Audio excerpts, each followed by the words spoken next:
सदावर्ते यांच्या ताब्यात गेल्यानंतर एसटी बँकेचे वाटोळे झाले. कर्मचाऱ्यांचे या तारखेला आंदोलन. सदावर्ते यांच्या ताब्यात गेल्यानंतर एसटी बँकेचे वाटोळे, कर्मचाऱ्यांचे या तारखेला आंदोलन. एसटी कर्मचाऱ्यांच्या हक्काच्या आणि जिव्हाळ्याची असलेली बँक, एसटी कर्मचाऱ्यांची बँकेत ॲडव्होकेट गुणरत्न सदावर्ते यांची सत्ता आल्यानंतर त्यांनी या बँकेचे अक्षरशः वाटोळे केले आहे. कामगारांची कामगारांच्या हितासाठी चालवलेल्या या बँकेत एसटी कर्मचाऱ्यांना आता कर्ज मिळणे बंद झालेले आहे.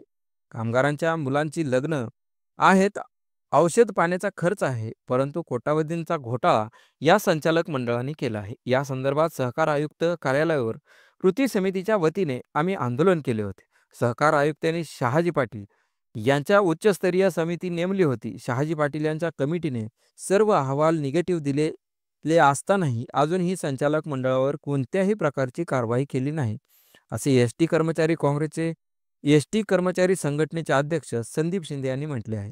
त्यांच्यावर कारवाई व्हावी, केवळ बरखास्तीची कारवाई होऊ नये, तर त्यांच्यावर फौजदारी कारवाई व्हावी, या मागणीसाठी आम्ही येत्या 27 तारखेला पुण्याच्या सहकार आयुक्तांच्या कार्यालयावर आम्ही धडक मोर्चाचे आयोजन केले आहे, असेही एसटीचे एकमेव मान्यताप्राप्त असलेल्या एसटी कामगार संघटनेचे अध्यक्ष संदीप शिंदे यांनी म्हटले आहे. खरंच 27 तारखेला काम बंद आंदोलन होणार का, याकडे सर्व कर्मचाऱ्यांचे लक्ष लागून आहे.